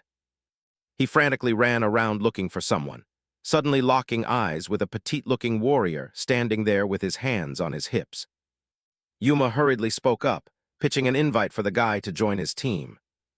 The warrior, Kyoyusuk Narumi, glanced at Yuma's stat screen and sneered in sheer disgust, mocking that a garbage playboy class like him had absolutely zero chance of teaming up with him. Before he even finished talking, he waved cheerfully at some other warrior chick in the distance, totally leaving Yuma hanging there looking like an idiot. Super pissed off, Yuma quickly shifted his target to someone else who looked slightly more capable. He spotted the back of a blonde-haired dude holding a camera, giving off a ridiculously confident vibe. The second Yuma tapped his shoulder to strike up a conversation, the guy ruthlessly swatted his hand away.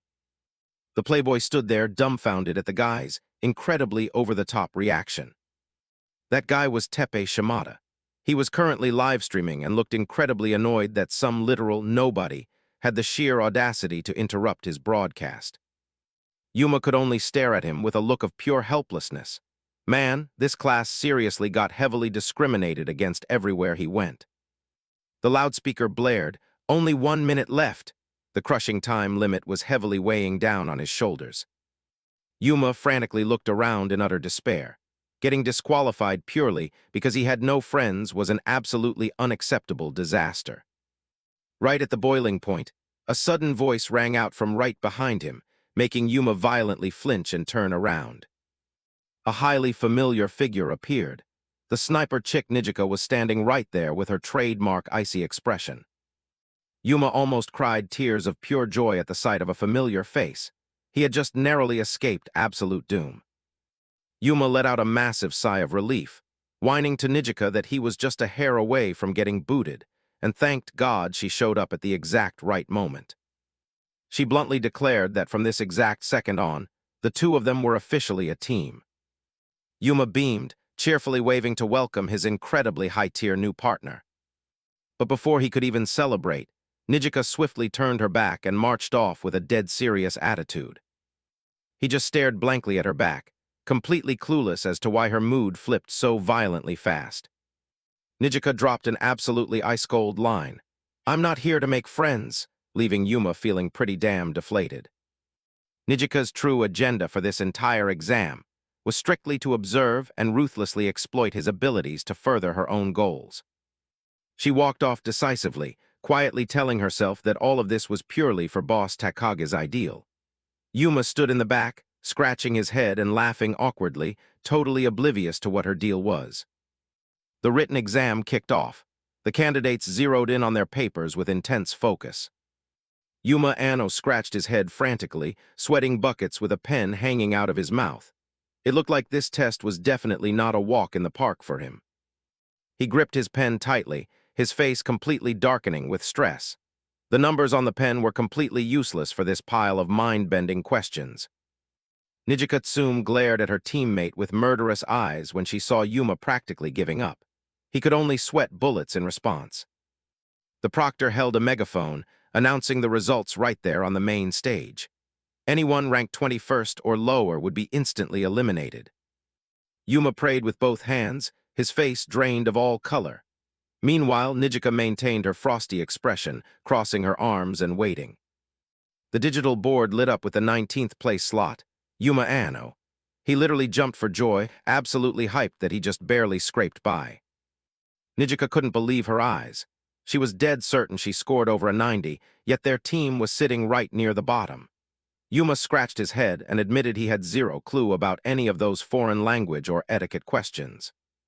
She irritably snapped at him that this was just basic knowledge the government had recently published. Yuma stared blankly. He literally knew absolutely nothing about any of that info.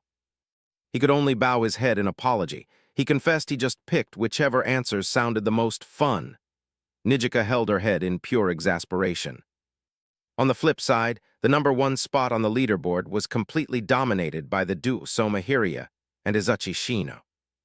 The other candidates immediately started whispering the second the top-ranked pair made their appearance. Nijika checked the info on her tablet. This was Crimson Blade, the duo blowing up the charts with insane rumors about scoring massive sponsorship deals. Soma Hiria smiled graciously as he and Izuchi Shino walked past. It was an absolutely flawless pairing between a charismatic noble and a cold-blooded warrior. Nijika narrowed her eyes, completely on guard. She mentally noted that she absolutely couldn't afford to slack off in the next round. Yuma tried to lighten the suffocating mood with a few jokes, but it clearly wasn't working on his partner. The next trial location was the Forgotten Cavern of Time. The examiner was already waiting at the entrance of a cave entirely encrusted with glowing blue crystals. The terrain inside was a ridiculously complex labyrinth. The deeper you went, the easier it was to completely lose your sense of direction and time. The objective was simple: find exactly 3 rainbow gems within 2 hours to clear the trial. Heavy footsteps echoed out as the exam officially commenced. The candidates desperately charged into the cave, which was heavily warned to be a breeding ground for insanely vicious monsters. The vanguard players looked around in utter fear. Everyone had to completely brace themselves for the absolute worst. Barely inside, Yuma's sharp eyes instantly caught something glowing faintly on a high cliff face. Thanks to his insanely high luck stat, the guy effortlessly snagged the first gem right off the bat. Yuma beamed at their flawless start. Nijika urged him to hurry up and hunt down the rest, not forgetting to warn him to watch out for mobs. Yuma stopped dead in front of a cliff face laced with glowing blue magical veins running all along it. He pressed his hand against the rock, clearly feeling the intense surge of power pulsating within.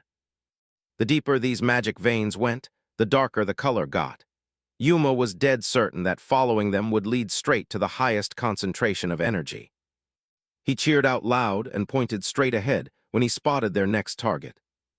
Nijika flinched and immediately followed Yuma's finger. Another precious gem was literally floating right in front of a narrow cave offshoot. Nijika didn't hold back her praise for her partner's razor-sharp eyes. Yuma drew his sword, insanely confident that securing this gem would be a total cakewalk if he just used a ranged strike to shatter its protective barrier. But before he could even attack, a noise from behind made them both completely freeze. Soma Hiria's squad had just rolled up right behind them. Soma smiled politely, asking if they were the ones who spotted it first. He graciously offered to back off and look elsewhere. With that, the top-ranked duo quietly turned and walked away, showing off the exact class and pride of true elites who didn't need to stoop to fighting over scraps. Nijika watched them leave with sheer admiration. A true gentleman, relying completely on his own absolute strength without any need for petty squabbles. Yuma swung his sword and completely shattered the crystal barrier, sending the rainbow gem tumbling down. Nijika swiftly snatched the second gem right out of the air. Their start was seriously way too perfect. Both of them were overflowing with hope. Just one more gem, and they would officially clear this brutal exam. Down another tunnel, the duo Kyoyusuke Narumi and Teppei Shimada were aggressively pushing deeper into the cavern. The little punk Narumi looked insanely pissed. He wouldn't stop bitching about getting stuck with this sloppy old fart instead of that gorgeous warrior chick Nijika. On the far side of the cave, Kyoyusuke Narumi stumbled upon a glowing, jellyfish-like mob. The kids sneered, brushing it off as just another garbage low-level monster. But reality hit like a truck. Narumi got violently electrocuted by the jellyfish, his whole body violently convulsing, face completely contorted. Teppei Shimada stood right next to him and didn't even lift a finger to help, instead pulling out his camera and filming the whole thing with absolute glee, while Narumi screamed bloody murder for help. Only after he got enough solid footage did Shimada finally put the camera away, clicking his tongue and acting like he literally had no other choice but to step in. He hoisted his massive shield and slammed straight into the swarm of electric jellyfish, brutally blasting them away to bail out his partner.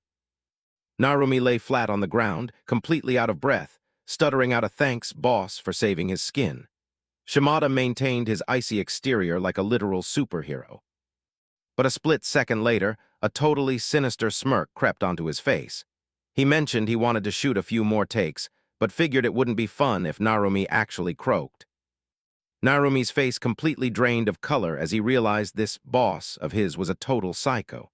Shimada just casually laughed it off, saying the look of absolute despair on the kid's face earlier was just perfect. The two goons stood in the middle of the empty cavern and started scheming. Shimada complained that they still hadn't found a single damn gem yet. Narumi stared at the single gem in his hand, looking totally fed up. He was losing his patience fast and wanted an incredibly quick shortcut to get their quota done. Shimada scanned the cave, openly admitting they were totally lost, and that at this rate they were definitely going to fail the exam. Hearing the word fail sent Narumi into a furious rage. He swore he absolutely wouldn't let this chance slip by and swore to make those who looked down on him eat dirt. Narumi's eyes gleamed with pure malice. He had just cooked up an incredibly filthy scheme to completely flip the board. Shimada looked over when the kid called out "boss" with that super sketchy tone. Sounded like whatever he was planning was going to be insanely entertaining. The two of them huddled up in the pitch-black shadows of the cave. An absolutely devious plot was being hatched right then and there. Shimada flashed a smug grin and gave a thumbs up. He was 100% down to play this dirty little scamming game. Cutting back to Yuma Anno and Nijika Tsume's group. They were still cautiously navigating when an agonizing scream suddenly echoed from a distance. The horrific, blood-curdling shriek violently ripped through the dead silence of the cave, making Yuma flinch hard.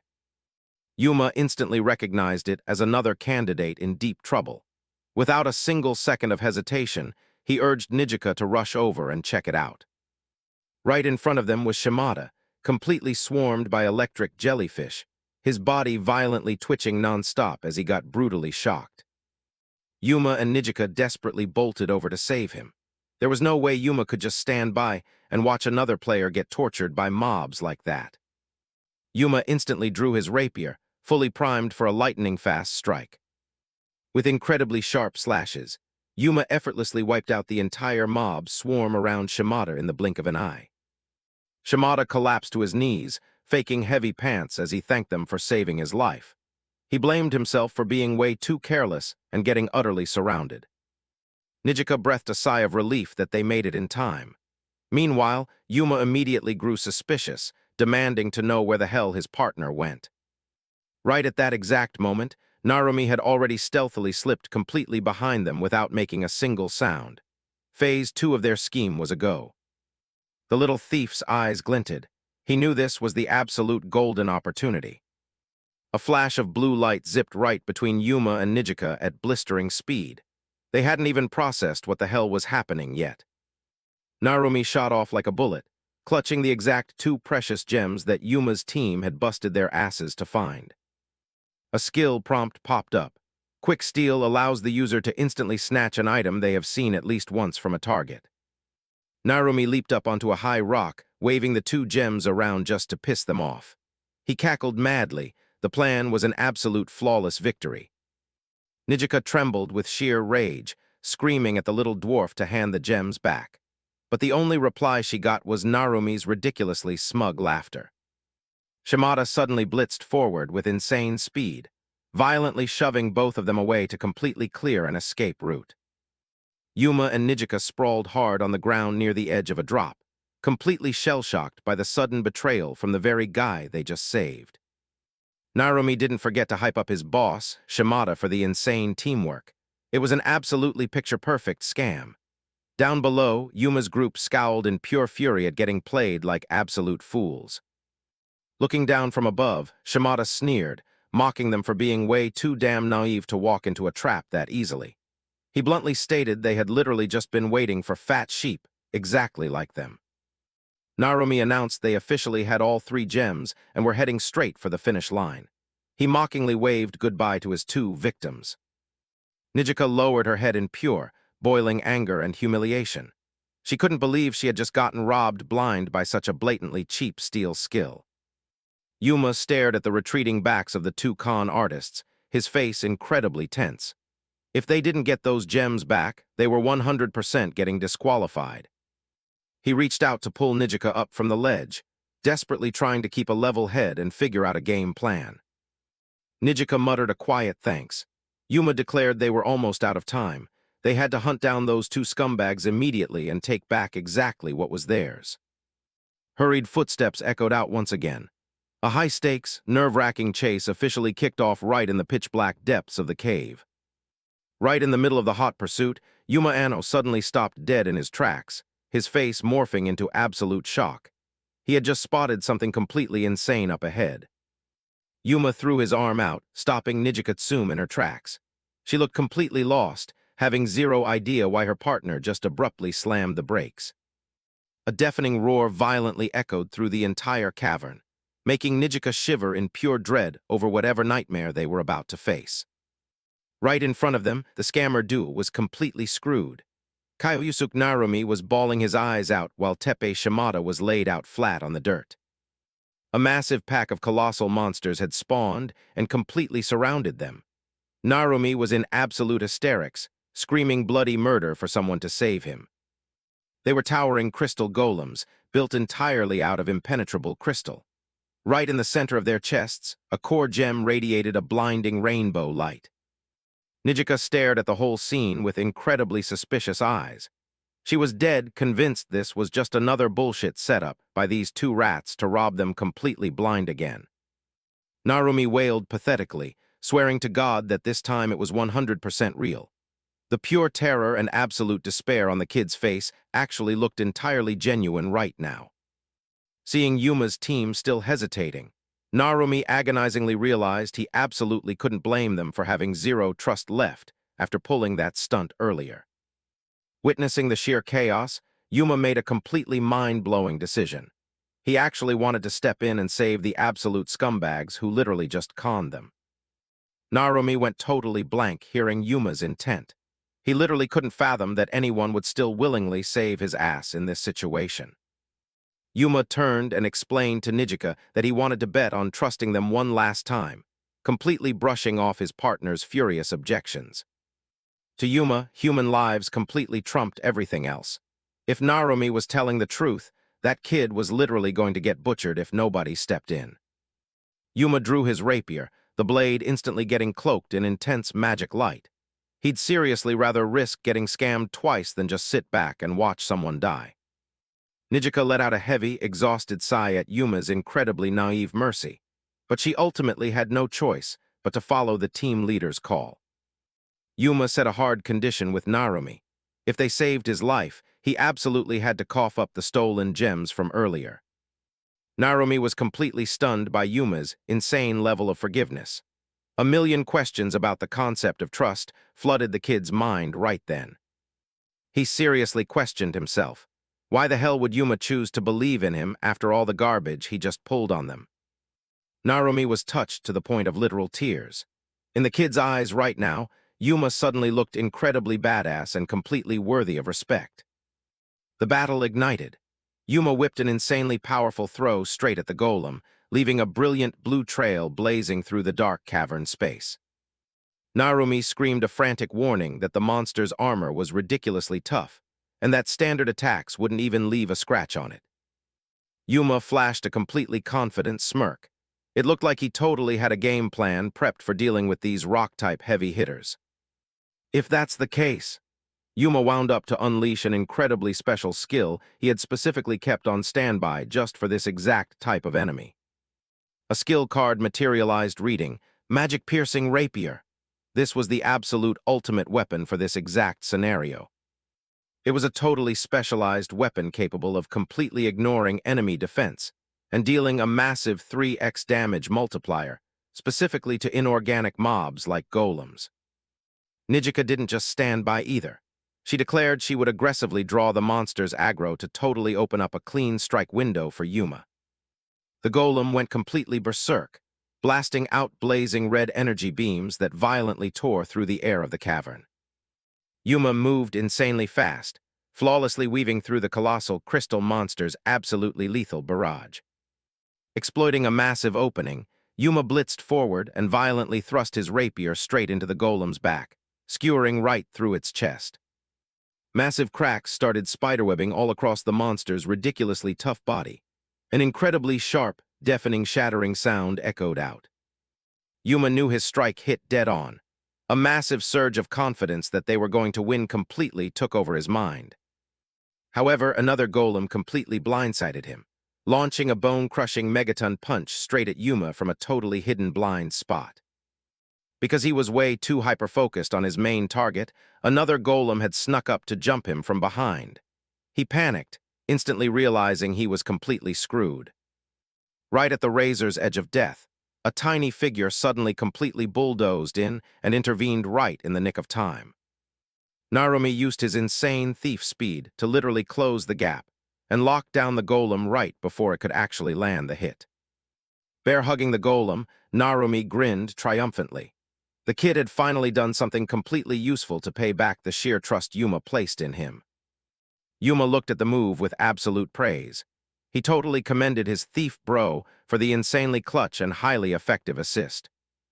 Riding the massive adrenaline rush, Yuma instantly pivoted and unleashed another completely devastating strike to entirely wipe out these tanky mobs. His eyes suddenly widened in absolute shock. He glanced back, realizing something was completely wrong. Shimada had also completely snapped out of it by now. He shot up and physically blocked another golem's attack with his bare fists as it tried to close in on Yuma. He aggressively roared that his slip-up earlier was just a total fluke, and right now he was going to show everyone his actual raw power. Yuma spun around and threw a quick thanks to Shimada. He didn't forget to gear up for the absolute final killing blow. Yuma Anno launched a brutal thrust with his razor-sharp rapier, completely executing the last standing crystal golem. He let out a massive sigh of relief that this nightmare was finally over. The monster's crystal body cleanly split in half, emitting a burst of glittering purple light before completely evaporating into nothingness. Yuma sheathed his sword and reached out a hand with a totally warm expression. He reassured everyone that it was all good now and they could finally chill out. Kyosuke Narumi was practically bawling with emotion. The kid looked at Yuma with absolute god-tier admiration, straight up calling him boss playboy. Narumi aggressively bowed his head, apologizing for all the filthy scams he pulled, swearing that from now on he would be completely loyal and serve Yuma for the rest of his life. Meanwhile, Nijika Tsume stayed completely icy. She scoffed that Narumi was just sucking up and bluntly stated she absolutely still hadn't forgiven him for his crap. Suddenly, Nijika's eyes completely locked onto a strange object glittering brightly on the damp cavern floor. She bent down, scooped it up, and completely lost her mind, realizing it was exactly the precious gem they had been busting their asses to find. Yuma inspected the gem and instantly deduced that those crystal golems were literally the containers for them. With all three mobs wiped out, they had the perfect chance to max out their quota. And right on the money, sitting right in their hands were exactly 3 intensely glowing gems in 3 different colors, completely overflowing with raw power. Nijika was absolutely ecstatic. The massive payoff from all that hellish chasing and brutal combat was finally resting right in the palm of their hands. Yuma couldn't hide his massive grin either. He aggressively rushed everyone to haul ass back to the rendezvous point because the exam timer was literally seconds away from hitting 0. The squad frantically bolted out of the pitch-black cavern to make it back to the main staging area, where the proctors were waiting for the final tally. The official used his megaphone to announce the list of the exactly 12 duos who flawlessly cleared the gathering phase, ordering them to prep for the absolute final phase, the combat spar. Yuma and Nijika locked eyes and flashed a seriously proud smile. They had officially survived a brutal trial and were literally one step closer to becoming true explorers. Amidst the massive crowd of players, a few were aggressively gossiping about a girl sitting in a totally secluded corner, sobbing absolutely hysterically. A candidate dropped the horrifying truth. The girl's partner was completely butchered by mobs when the two of them tragically got separated in the pitch-black cave. Another explorer walked over to comfort the completely devastated girl, heavily assuring her that her partner fought like an absolute badass right up until his dying breath. Soma Hiria and Azuchi Shin rolled up right next to her. Soma expressed his incredibly deep condolences that he just couldn't make it in time to bail out her friend. The heartbroken girl thanked them for their totally pure kindness, insisting it was absolutely not Soma and Shino's fault that the horrific tragedy went down. However, Soma's completely blood-soaked hand seemed to be hiding an incredibly terrifying and pitch-black secret. The exact image flashing through Soma's twisted mind was the horrific scene of that girl's partner dying an absolute dog's death in a massive pool of blood, completely surrounded by shattered shield fragments in a state of pure, absolute despair. Somahiria flashed an incredibly sinister, absolutely psychopathic smile. He whispered his apologies, but his eyes screamed pure, unadulterated satisfaction at completely eliminating a potential high-tier rival.